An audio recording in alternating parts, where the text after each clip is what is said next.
Hello everyone, my name is Ms. Gargi Chaudhary and let's start our first chapter of Advanced Diploma Cosmetology course, Sri Shivaji Science College, Amravati. Course coordinator, Dr. Anjali Bodade. Okay, so this is your first chapter, that is hair care products.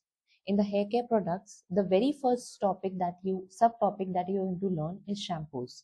Shampoos, cleansing and treatment based products. Okay, the learning objective in this is you have to define shampoo, explain its purpose, describe the function of shampoo, classify different types of shampoos, identify the major ingredient used in shampoo formulation, understand the basic preparation and manufacturing, select the appropriate shampoo based on hair and scalp conditions, recommend treatment based shampoo safely and effectively to your clients if you have a business in it. Okay, so basically these are the learning objectives for the subtopic shampoo. So let's start. The very first introduction. Now, why do you think we need shampoo? The very first and foremost thing is that to clean our scalp of oiliness and of our everyday dirt.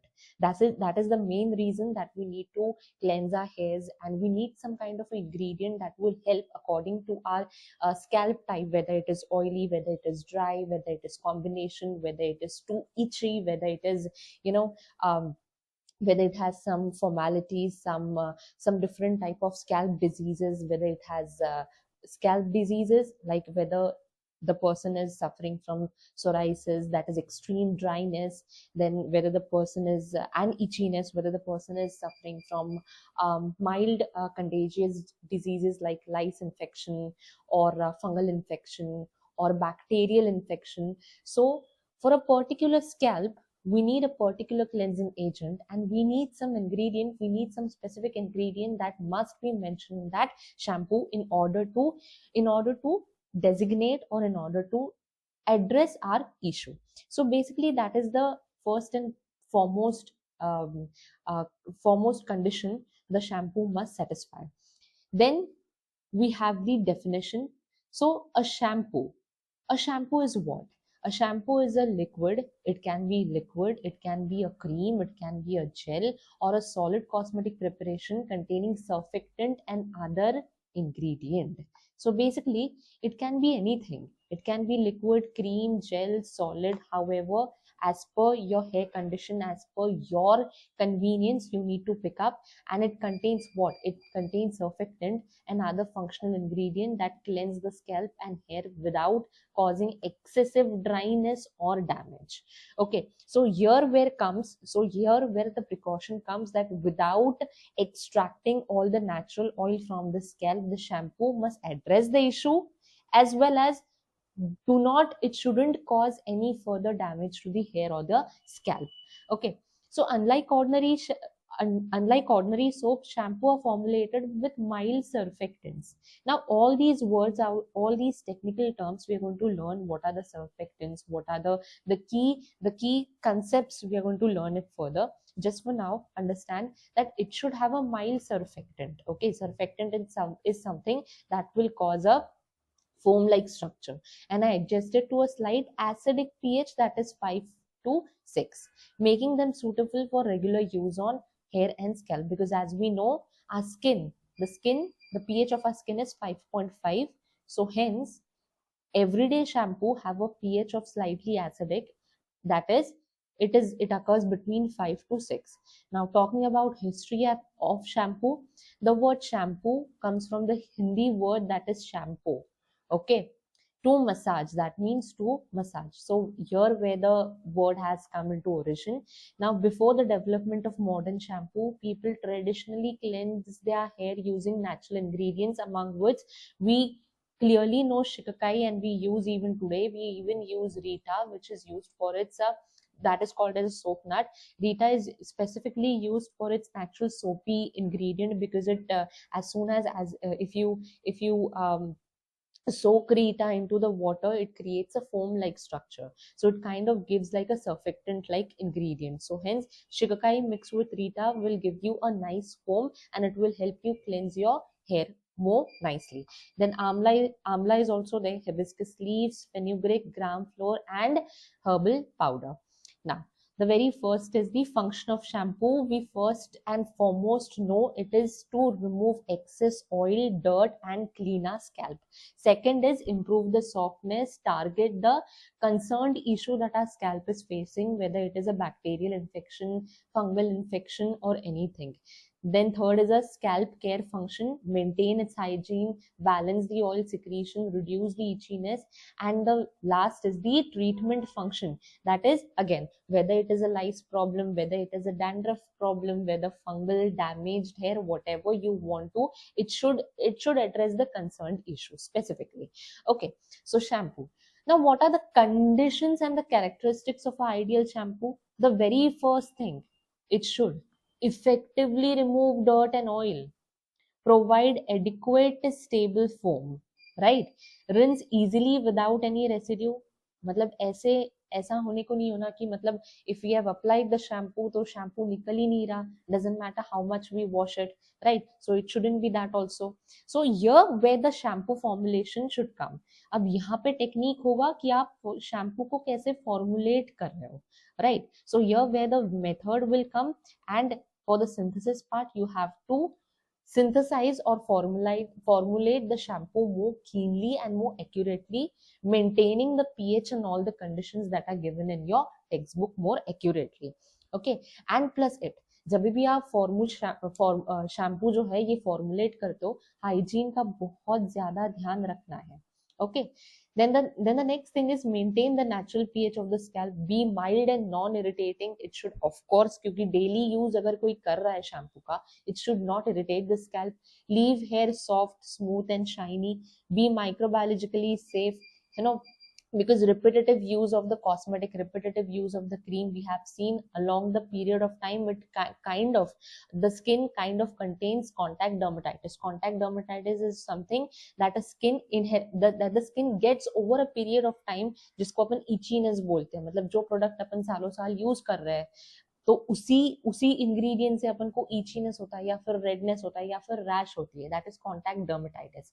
Okay, so the contact dermatitis is usually caused by the fragrance और essential oils, है ना, जो cosmetics में या फिर जो creams में पाए जाते हैं. So it shouldn't, shampoo shouldn't cause that, because many till date many of the people use shampoo daily regularly. Okay, have a good storage stability, possess a pleasant fragrance and appearance. ठीक है, fragrance की मात्रा अपन को बहुत ज्यादा भी नहीं, but it should have a little bit of good fragrance. ठीक है. Now then the composition of shampoo. Shampoo में कौन कौन से composition present है? The very first ingredient is of course we need a purified water as a solvent. Solvent मतलब क्या होता है? अब थोड़ा सा केमिस्ट्री यहाँ पे बता देती हूँ. सोल्यूशन, अब कोई भी सोल्यूशन जब अपन बात करते हैं ना, solution contains the solute plus solvent. अब इसमें से सॉल्वेंट क्या है? For example salt. आपको नमक का पानी बनाना है, आप क्या करोगे? 1 टेबलस्पून आपने नमक लिया, 1 टेबलस्पून आपने नमक लिया, और वो 1 टेबलस्पून ना 1 ग्लास ऑफ वाटर में आपने डिसॉल्व कर दिया. तो 1 टेबलस्पून जिसकी क्वांटिटी बहुत लेस है उसको आप सॉल्यूट बोलोगे, और 1 ग्लास ऑफ वाटर जिसकी क्वांटिटी बहुत ज्यादा है उसे आप सॉल्वेंट बोलोगे. ऐसे करके आपका बन गया सॉल्ट का solution. So basically in the solution, shampoo क्या है? सोल्यूशन ही तो है, फॉर्मुलेशन ही तो है. तो इसमें अपन को एक बेस लगेगा, जिसमें एक ऐसा मीडियम लगेगा जिसमें आप सब चीजें डिसॉल्व कर रहे हो, स्टेबलाइज कर रहे हो. तो ऐसा सॉल्वेंट आपको मिलेगा, आपको चूज करना है. That is the very first thing. Of course it is going to be a purified water. Second is the primary surfactant, main cleansing agent. Secondary surfactant improve mildness and foam integrity वो improve करेगा. Conditioning agent improve softness and manageability. Okay, humectant पता है? Humectant, it is water containing, water retaining, so it retains the moisture. Thickeners increase viscosity. Viscosity मतलब it increases the thickness but with fluidity. जैसे हनी होता है, हनी की viscosity बहुत ज्यादा है, right? Foam stabilizers improve foam quality. Chelating agent prevent hard water mineral deposit. Preservatives, fragrance, color. pH adjusters, दिमाग में बिठा देना है कि शैम्पू का pH थोड़ा सा माइल्डली एसिडिक होगा, that is in the range of 5 to 6 because a normal pH, skin की पीएच कितनी होती है, it is 5.5. An active ingredient that is to treat specific scalp conditions और हेयर कंडीशंस, अगर आप शैम्पू उस बेसिस पे दे रहे हो तो, मतलब आप शैम्पू अगर फॉर्मुलेट कर रहे हो specifically for the lice condition है, स्पेसिफिकली फॉर द, अगर किसी को फंगल इन्फेक्शन हुआ है तो आप वैसे वाले कैटेगरी के लिए, मतलब वैसे वाले क्लाइंट्स के लिए अगर आप शैम्पू डिजाइन कर रहे हो, फॉर्मुलेट कर रहे हो, तो ये active, depending on what the concern is, what the disease you are addressing, आपको एक्टिव इंग्रेडिएंट वहां पे इंक्लूड करना है. Okay, then the major ingredient used in the shampoo. अब सबसे पहले सर्फेक्टेंट मतलब क्या, सर्फेक्टेंट मतलब क्लेंजिंग एजेंट जो आपके स्कैल्प पर से वाटर, ऑयल और डर्ट को निकाल देगा. ठीक है, अब उसमें आते हैं अनायनिक सर्फेक्टेंट. अनायनिक सर्फेक्टेंट मतलब lauryl sulphate, sodium laureate sulphate. ये शैम्पू के पीछे आपका शैम्पू का बॉटल लेना है, उनके इंग्रेडिएंट्स में देखना है. ये दो शब्द आपको दिखेंगे ही दिखेंगे, क्योंकि these both are the strong agent to form of foam. इन्हीं के वजह से जो है ये फोम बनता है. ठीक है, झाग बनती है. Then the amphoteric surfactant that is the cocamidopropyl betaine. ठीक है, नॉन आयनिक सर्फेक्टेंट ये डेसिल ग्लूकोसाइड या कोको ग्लूकोसाइड. तो ये इतने टाइप के सर्फेक्टेंट है. अब anionic surfactant, amphoteric surfactant, non ionic surfactant, ये चीजें क्या है, तो इट डिपेंड्स ऑन कि बाबा अनायनिक मतलब नेगेटिव चार्ज होता है, एम्फोटेरिक मतलब it is neither positive nor negative, और नॉन आयनिक मतलब ये ऐसे सर्फेक्टेंट्स है जिनमें आयंस ही प्रेजेंट नहीं है. ठीक है, तो डिपेंडिंग ऑन आपको कैसा फॉर्मुलेशन चाहिए, आपको कैसा फॉर्मुलेट करना है, you have to choose the surfactant. ज्यादातर से क्योंकि अपना जो पानी है that is H2O, it is ion, it contains ion, तो अपन आयोनिक सर्फेक्टेंट यूज करते हैं. आयोनिक सर्फेक्टेंट में ये दोनों आएंगे, एक तो एम्फोटेरिक यूज कर लो, नहीं तो फिर आयोनिक सर्फेक्टेंट यूज कर लो. ज्यादातर से आपको ये लॉरल सल्फेट वाला मिलेगा. कौन सा भी शैम्पू उठा के देखो, पीछे इंग्रेडिएंट में देखो, ये दोनों में से एक प्रेजेंट दिखेगा. ये किसके लिए है surfactant, basically for the cleansing agent जो झाग बनाता है. Okay, then the conditioning agent. Conditioning मतलब जो टेक्सचर को इंप्रूव करता है, तो इनमें इंग्रेडिएंट्स कौन से आएंगे, डाइमिथियोकोन, वेरी वेरी फेमस, पॉलीक्वाट्रानिम कंपाउंड, पेंथेनॉल एक दूसरा है. ये दो जो है ये अपन मॉइस्चराइजर्स में भी यूज करते हैं. देन उसके बाद में hydrolysed keratin and silicon derivative. Silicon derivative और हाइड्रोलाइज्ड केराटिन अभी ये शैम्पू में कुछ ज्यादा दिखाई दे रहा है, as it has gain the popularity. It is for what, it is for the conditioning agent, मतलब बालों को बहुत स्मूथ सिल्की बनाने का काम इनका रहता है. ठीक है, डाइमिथियोकोन और पेंटेनॉल तो मॉइस्चराइजर्स में भी बहुत इंपॉर्टेंट है, क्योंकि वो स्किन को बहुत स्मूथ कंडीशन करते हैं. ठीक है, मॉइस्चर पकड़ के रखते हैं, वहीं पे उसको बिठा के रखता है, मॉइस्चर को उड़ने नहीं देता. फिर उसके बाद में humectant, major moisture within the hair shaft. Okay, that is glycerine use कर लो, सॉर्बिटॉल यूज कर लो, प्रोपिलीन ग्लाइकॉल यूज कर लो, या फिर simple natural aloe vera extract use कर लो. अब थिकन करने के लिए, मतलब उसकी विस्कोसिटी बढ़ाने के लिए, मतलब शैम्पू, अब शैम्पू की कंसिस्टेंसी देखना, हनी की कंसिस्टेंसी देखना. ठीक है, अपन को विस्कोसिटी बढ़ानी है, क्योंकि शैम्पू एकदम वाटर भी नहीं चाहिए, नहीं तो फिर हाथ में बिठेगा ही नहीं और कस्टमर्स उसको बाय ही नहीं करेंगे. ठीक है, तो मेक श्योर आपका शैम्पू जो है ये इनफ विस्कस हो, that is easy to use हो, इजी टू हैंडल हो. तो उसमें मेजोरिटी ऑफ द थिकनेस आते हैं sodium chloride and xanthan gum, ये बहुत दिखेगा, look into your shampoo bottle, ये बहुत ज्यादा यूज होता है. Then is the hydroxy ethyl cellulose. और प्रिजर्वेटिव्स में sodium benzoate, potassium sorbate and phenoxyethanol. So basically these are the ingredients that have been provided according to the availability and according to which how you want to formulate your shampoo. आप इसमें से कोई भी use कर सकते हो. फिर chelating agent है. Chelating agent prevent deposition of mineral from hard water. अब हर एक एरिया का पानी सेम थोड़ी होगा, कोई पानी खारा हो सकता है ना, कोई मीठा पानी हो सकता है. तो ऐसे पानी को, मतलब शैम्पू जो है ये काम भी करता है, अगर according to the area wise अगर पानी खारा भी हो जाए तो उसको सॉफ्ट करने का काम some of the shampoos, some of the company use chelating agent, ताकि अगर खारा पानी भी आ जाए तो उसको सॉफ्ट कर दे, that is done by the disodium EDT.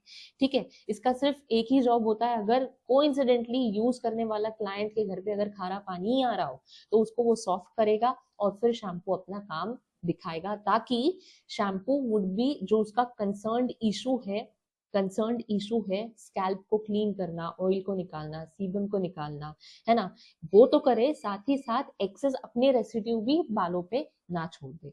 Then the pH adjusters, अपन को स्लाइटली एसिडिक चाहिए अपना शैम्पू, है ना, क्योंकि स्किन से मैच करवाना, तो एक तो सिट्रिक एसिड डाल दो, नहीं तो फिर सोडियम हाइड्रोक्साइड डाल दो। अब सिट्रिक एसिड ये एसिड है तो ये पीएच को कम करेगा, सोडियम हाइड्रोक्साइड ये बेस है तो ये पीएच को जो है ये बढ़ाएगा, डिपेंडिंग ऑन, ये आपको दोनों डालने हैं डिपेंडिंग ऑन आपका शैम्पू अभी किस कंडीशन या फिर किस पीएच पे है, उस हिसाब से आपने ये पीएच जो है आपके शैम्पू के फॉर्मुलेशन में डालने हैं। Okay, then the pH of the shampoo, healthy scalp have a pH of between 4.5 and 5.5, इसीलिए आइडल शैम्पू का pH भी इन्होंने एसिडिक ही रखा हुआ है। It protects the hair cuticle, अब जॉब क्या है, it protects the hair cuticle, reduce frizz, maintain scalp health, preserve natural hair shine, prevent excessive dryness. Classification है normal shampoo, moisturising shampoo, oil hair shampoo, anti dandruff shampoo, medicated shampoo, clarifying shampoo, colour protect shampoo, sulphate free shampoo, baby shampoo, herbal shampoo, protein shampoo. ये सारे shampoo के नाम आपने सुने हुए हैं। इसमें से आपको जो भी शैम्पू फॉर्मुलेट करना है, मतलब अगर आपने मेडिकेटेड शैम्पू की क्राइटेरिया उठाई है तो आपको देखना पड़ेगा कि बाबा आपके क्लाइंट कौन कौन से डिजीजेस से फेस कर रहे हैं, तो उसके बेसिस पे you have to formulate your shampoo. अगर आपको बेबी शैम्पू बनाना है तो ऑब्वियसली आपको एक माइल्ड शैम्पू फॉर्म करना पड़ेगा, आपको ऊपर दिए हुए सारे सर्फेक्टेंट, क्लेंजिंग एजेंट सारे ऐसे चूज करने पड़ेंगे जो कि बहुत ही माइल्ड है ऑन टू द स्किन। ठीक है, अगर आप हर्बल शैम्पू यूज कर रहे हो तो आपको ये सारे के सारे जो केमिकल्स है इसको मेजॉरिटी रिप्लेस करना होगा जहां कहीं पे भी होता है। जैसे फॉर एग्जांपल ह्यूमिक्टेंट्स में अगर आप हर्बल शैम्पू बना रहे हो तो in the herbal shampoo you have to add the humectant, तो उसमें आपको एलोवेरा एक्सट्रैक्ट ऐड करना है, मतलब ये थिकनर्स भी है तो एक उसका हर्बल सब्स्टिट्यूट ऐड करना है, जहां कहीं पे भी you can substitute it with a herbal thing और नेचुरल थिंग, वहां पे आपको उसको सब्स्टिट्यूट करना है। So you just have to pick the criteria and you just have to take your ingredient and you have to formulate the shampoo. These are the type of the shampoo that we have seen. फिर उसके बाद में treatment based on the shampoo selection, अगर normal है तो normal shampoo use करना है, mild surfactant use किया तो भी चलेगा। अगर स्किन ड्राई है तो आपको थोड़ा सा और मॉइस्चर उसमें डालना पड़ेगा, वो काम करेगा ग्लिसरीन और पैंथेनॉल। अगर ऑयली स्कैल्प है तो ऑयलीनेस, एक्सेस ऑयलीनेस शैम्पू ने निकालने को होना, इसीलिए थोड़ा सा सैलिसिलिक एसिड और टी ट्री ऑयल आपको ऐड करना पड़ेगा। माइल्ड डैंड्रफ है तो माइल्ड डैंड्रफ तो एंटी डैंड्रफ मतलब जिंक ये जो केमिकल है ये उसमें डालना पड़ेगा ताकि आपका जो डैंड्रफ है वो कम हो। अगर सीवियर डैंड्रफ हो तो कीटोकेनाजोल 2% ये शैम्पू में ऐड करना पड़ेगा। अगर सीबोरिक डर्मेटाइटिस है तो सेलेनियम सल्फाइड एंड कीटोकोनाजोल डालना पड़ेगा। अगर सोराइसिस है तो सैलिसिलिक एसिड एंड कोल टार, क्योंकि बहुत ड्राई स्किन हो जाती है और ड्राई स्किन की वजह से फ्लेक्स, स्किन के फ्लेक्स निकलते हैं। फिर कलर ट्रीटेड हेयर है तो उसमें sulphate free cleanser, keratin treated hair है तो माइल्ड सर्फेक्टेंट, सेंसिटिव अगर स्कैल्प है तो नॉन आयोनिक सर्फेक्टेंट यूज करना पड़ेगा। जैसे कि अपन ने नॉन आयोनिक सर्फेक्टेंट्स में कौन कौन से इंग्रेडिएंट्स देखे, अपन ने देखे ये ग्लूकोसाइड, हाँ, coco glucoside and deca glucoside. This is all upon कि आपको कौन से टाइप का शैम्पू आपको यूज करना है। ओके, डैमेज्ड हेयर है तो डैमेज्ड हेयर के लिए हाई प्रोटीन वाला कोई तो इंग्रेडिएंट डालना पड़ेगा। हाई प्रोटीन किसमें होगा, वो होगा हाइड्रोलाइज केराटिन में एंड सिल्क प्रोटीन में।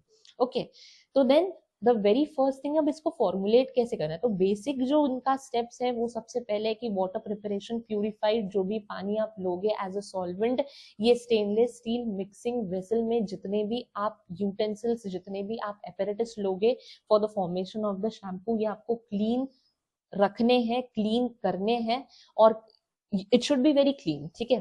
प्रिपरेशन के वक्त हाथों में ग्लव्स वगैरह और मास्क वगैरह सब कुछ चाहिए, and also you should be wearing the lab code with all the protective, ताकि आपको भी कुछ नहीं होना चाहिए, नो, हैंड ग्लव्स होने चाहिए, फिर उसके बाद में ऊपर हेयर कवर भी होना चाहिए, है ना। You should be wearing shoes, so if any chemical accident, see, it can be personal, like कैसे भी करके एक माइनर एक्सीडेंट, अगर मतलब सब चीजें अपन को कवर करके चलना है, तो you yourself should be first protected, right? And then दूसरे जो अपन आप यूज कर रहे हो, जो भी अपैरेटस आप यूज कर रहे हो, बहुत क्लीन होने चाहिए, क्योंकि आपको बहुत 100% प्योरिटी वाला प्रोडक्ट आपको बेचना है, आपको फॉर्म करना है। तो ऐसे इसके लिए clean, neat, dried, well dried, है ना, ऐसे आपको इंग्रेडिएंट्स यूज करने हैं, ऐसे आपको अपैरेटस यूज करने हैं। Okay, then the very second step is the addition of the surfactant, primary secondary surfactant आपको धीरे धीरे ऐड करना है। हाँ, ऐसे नहीं ऐड करना, आप जब भी आप केमिस्ट्री में, केमिकल लेबोरेटरी में आप जो भी परफॉर्म करते हो, आपने देखा होगा कि you have to be very meticulous in it.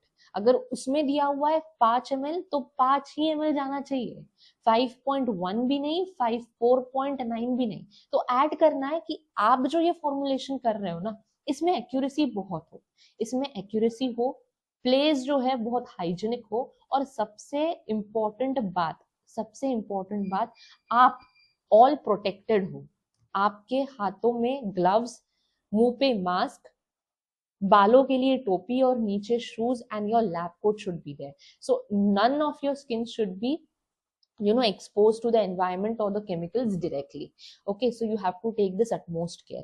And step 3 is addition of the functional ingredient, that is the conditioning agent, humectant, foam stabilizers, thickeners, chelating agent are incorporated. Step 4 है addition of active ingredient. Active ingredient अगर आप मतलब ये कीटोकेनेजोल dandruff के लिए बना रहे हो, कि सेबोराइडेड डर्मेटाइटिस के लिए बना रहे हो, कि ड्राई स्किन के लिए बना रहे हो, कि ऑयली स्किन के लिए बना रहे हो, तो उसके हिसाब से आपको एक्टिव इंग्रेडिएंट डालना है। फिर पीएच के हिसाब से पीएच एडजस्टर डालना है। एडिशन ऑफ फ्रेग्रेंस, आपके हिसाब से आप फ्रेग्रेंस डाल दो, but try to keep this minimum, try to keep this minimum. Okay, आजकल प्रोडक्ट्स वही चलते हैं जिनमें फ्रेग्रेंस बहुत कम है, because even people have come to know that essential oils and fragrance long run में जब बहुत ज्यादा यूज करते हैं तो वो कॉन्टैक्ट डर्मेटाइटिस कॉज करता है। तो try to keep this into minimum, ठीक है। Okay, preservatives and filtration and packaging. अगर आपने सिंपल या फिर सेबामेड के अगर शैम्पूज देखे होंगे तो उनमें फ्रेग्रेंस नहीं के बराबर होता है, सो सच काइंड ऑफ, बट अगर आप फ्रेग्रेंस और ये नहीं यूज कर रहे हो, then you have to be very careful, क्योंकि आप आखिर में केमिकल्स यूज कर रहे हो ना, उनका कुछ ना कुछ तो थोड़ा सा स्मेल रहेगा, तो आपके प्रोडक्ट में वो केमिकल्स का स्मेल भी नहीं रहना चाहिए। तो you have to be very keen कि उतना फ्रेग्रेंस डालो कि केमिकल्स के स्मेल को वो थोड़ा सा कम कर दे, उनकी इंटेंसिटी कम कर दे, बट इतना भी नहीं कि बस आपके शैम्पू में बस फ्रेग्रेंस ही फ्रेग्रेंस दिखे, ठीक है। यू ट्राई वन सिंपल वाले शैम्पू या फिर सेबामेड वाले, उनमें बहुत कम फ्रेग्रेंस रहता है। ओके, तो ट्राई एमिंग द फॉर्मेशन और formulation of the shampoo in that manner. Step 8 is filtration and packaging. Then the quality control test. Appearance, अब आपका शैम्पू की बॉटल किस पे बिकेगी, सेबामेड देख लो, सिंपल देख लो, पैंटीन वाले देख लो, उनका सबसे पहले तो अपीयरेंस, उनका logo, colour, odour, pH, viscosity, foam value, foam stability, cleansing efficiency, wetting ability, dirt dispersion, surface tension, solid content, microbial contamination.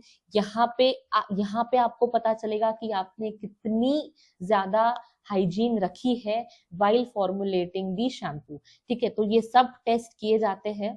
Okay, skin irritation, stability and shelf life. So these are all, once you have made the product, your product will be gone through all these quality control. So you have to take utmost care, utmost hygiene. इसके साथ में खुद का ध्यान भी रखना है, और plus you have to maintain the accuracy.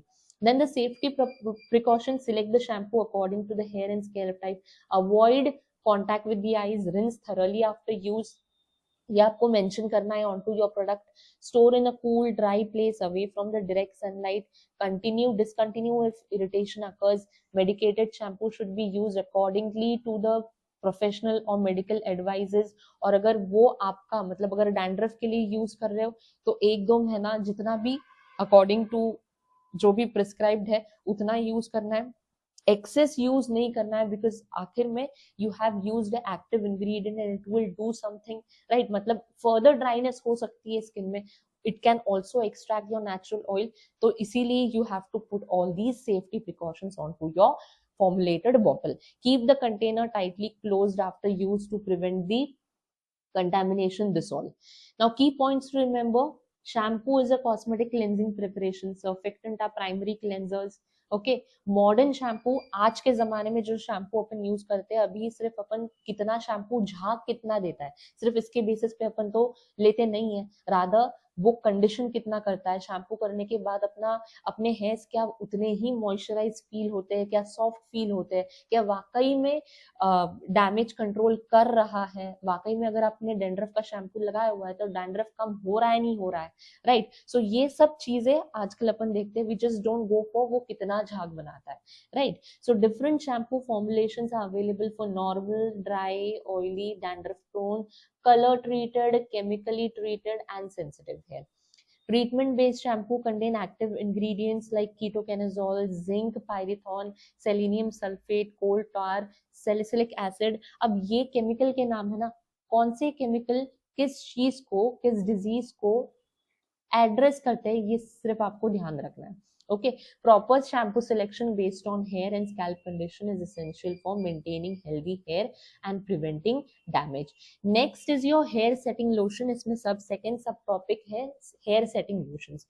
Okay, hair setting lotions. अब इसके जो learning objectives है, it is for to define hair setting lotion, explain their function in hair styling, describe the ingredient used, classify different styling and fixing product, select suitable product according to your hair type and hairstyle, understand the basic manufacturing process of hair setting lotions. अब इसका definition क्या होगा? See the definition very carefully. A hair setting lotion is a liquid cosmetic preparation containing film forming polymer, fixative, conditioning agent, उसमें humectant भी होना चाहिए. अब preservative तो लगेगा ही, क्योंकि एक बार बनाने के बाद वो प्रोडक्ट एटलीस्ट 3 से 4 महीने तो टिकना चाहिए, इसलिए प्रेजर्वेटिव होना चाहिए. बट नाइस प्रिजर्वेटिव होना चाहिए that temporarily hold the hair in a desired shape during styling. Okay, so this is majorly the function of a hair setting lotion. जो भी आपने जितनी भी आपने ब्यूटीफुल हेयर स्टाइल बनाई हुई है वो वैसे ही रहे for the next 6 hours for the brides, या फिर आपको सिर्फ 2 घंटे 3 घंटे का प्रोग्राम है तो उतने देर के लिए बाबा वैसे ही हेयर रहे, इसलिए you add the hair setting lotion. So this is the major function of this.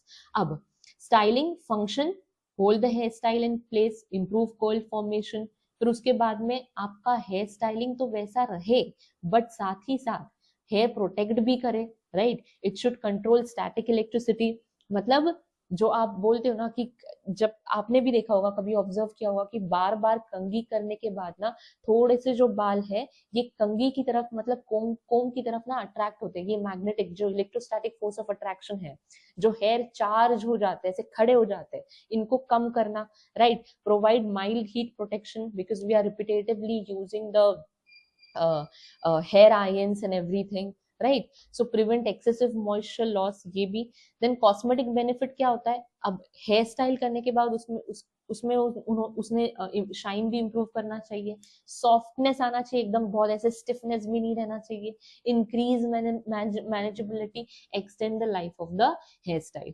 Characteristics: provide flexible long lasting hold, dry quickly, leave no sticky residue, be easy to comb out, add natural shine, resist humidity, be non-irritating to the scalp, have a pleasant fragrance and wash out easily with shampoo. ये सब इसमें होना चाहिए. अब ingredient कौन कौन से है? सबसे पहले जो सॉल्वेंट अपन यहाँ पे लेंगे, यहाँ पे भी अपन प्यूरिफाइड वाटर ही लेंगे, right. Then film forming polymer. अब फिल्म फॉर्मिंग पॉलीमर क्या है? यही चीज है जो आपके बालों को, जो आपके हेयर स्टाइल को जैसे का वैसा रखेगा for a period of time. ठीक है, मतलब आपने जो हेयर स्टाइल बनाई हुई है वो हेयर पे एक फिल्म बनाएगा और वो हेयर को वैसे ही रखने में हेल्प करेगा। That is a film forming polymer. ठीक है, इसमें कौन यूज होता है? पीवीपी, पीवीपी और VA copolymer. PVP is polyvinyl propylidene. फिर उसके बाद में पीवीपी और वीए कोपॉलीमर भी, मतलब इसके साथ साथ दूसरे पॉलीमर्स भी आप मिक्स कर सकते हो। ठीक है, hold and fix hair style. Humectant. अब ह्यूमेक्टेंट में मतलब अब आप हेयर को स्टिफ बना रहे हो। स्टिफ बनाने के साथ साथ मतलब एकदम भी स्टिफ, एकदम अगर कोई बालों को छुए तो एकदम से एकदम हार्ड नहीं लगना चाहिए ना, थोड़ा सा सॉफ्ट भी लगना चाहिए। इसलिए you have to use glycerine and sorbitol as a humectant, moisture को मेंटेन करने के लिए। कंडीशनिंग एजेंट भी आपको इसमें डालना है। प्लास्टिसाइजर्स। प्लास्टिसाइजर्स बालों को इतना, अब वो फिल्म बनाएगा ना बालों के ऊपर, तो इतना कड़क ना कर दे कि बाबा बाल ही टूट जाए, बालों को ही वो ब्रिटल कर दे। राइट, तो प्लास्टिसाइजर्स का जॉब क्या है? To prevent brittleness of the polymer film. Right, preservative डालना है, फ्रेग्रेंस डालना है, कलर डालना है और पीएच एडजस्टर्स भी डालने हैं। टाइप्स, अब टाइप्स कौन कौन से हैं? हेयर सेटिंग लोशन है, हेयर सेटिंग जेल है, हेयर सेटिंग मूस है, हेयर सेटिंग फोम है, हेयर स्प्रे है, curl activator lotion, heat protection styling lotion. See one by one. जो हेयर सेटिंग लोशन है, provide light to medium hold. Hair setting gel जो है ये medium to strong hold देता है। और जो मूस है, अब मूस फाउंडेशन में हो या यहाँ पे हो, ये लाइट वेट फोम ऐड करेगा उसमें। ठीक है, फिर hair styling foam enhance curls and provide natural movement. Hair spray जो है, applied after styling to lock the hair style in place. ये सब। Curl activator lotion enhance natural curls, है ना। And heat protection styling lotion protect the hair from damage caused by blow dryer, curling iron and straighteners. ये सब है। Now these were the categories. I hope you have understood. Moving on forward, selection of a hair setting lotion. अब hair setting lotion अगर बहुत ही पतले बाल है, बहुत ही फाइन हेयर्स है, तो वॉल्यूमाइजिंग मूस मतलब जो फाइन हेयर सेटिंग जेल है ये ठीक है। अगर बहुत थिक हेयर्स है तो आपको स्ट्रॉन्ग होल्ड वाला सेटिंग लोशन लेना पड़ेगा। स्ट्रॉन्ग होल्ड कौन प्रोवाइड करता है? हेयर सेटिंग जेल प्रोवाइड करता है, तो वो ले लो। कर्ल हेयर के लिए curl activator lotion, straight hair के लिए मीडियम होल्ड वाला लोशन आपको चाहिए। ड्राई हेयर के लिए ऐसा लोशन चाहिए जो कि जिसमें कंडीशनिंग ज्यादा हो। ऑयली हेयर के लिए अगेन लाइट वेट चाहिए। केमिकली ट्रीटेड के लिए अल्कोहल फ्री चाहिए, क्योंकि अगर आपने अल्कोहल उसमें डाल दिया वो दूसरा उसका रिएक्शन कर देगा। फ्रिजी हेयर्स के लिए एंटी फ्रिजिंग स्टाइलिंग लोशन। और ब्राइडल के लिए एक्स्ट्रा स्ट्रॉन्ग, क्योंकि ब्राइड के हेयर्स को 6 8 9 घंटे का तो भी एक जगह पे हेयर स्टाइल रहने वाला स्प्रे चाहिए रहता है। ठीक है, अब बेसिक प्रिपरेशन क्या है? प्यूरिफाइड वाटर सॉल्वेंट को लेना है in a clean apparatus. Okay, film forming polymer डाल दो विथ कंटिन्यूअस स्टरिंग, उसको चलाते रहना है। Okay, continuous stirring, magnetic stirrer आता है, उस पर रख दिया तो वो कंटिन्यूस वो प्रिपरेशन को, वो जो मिक्सचर है उसको स्टर करते रहता है।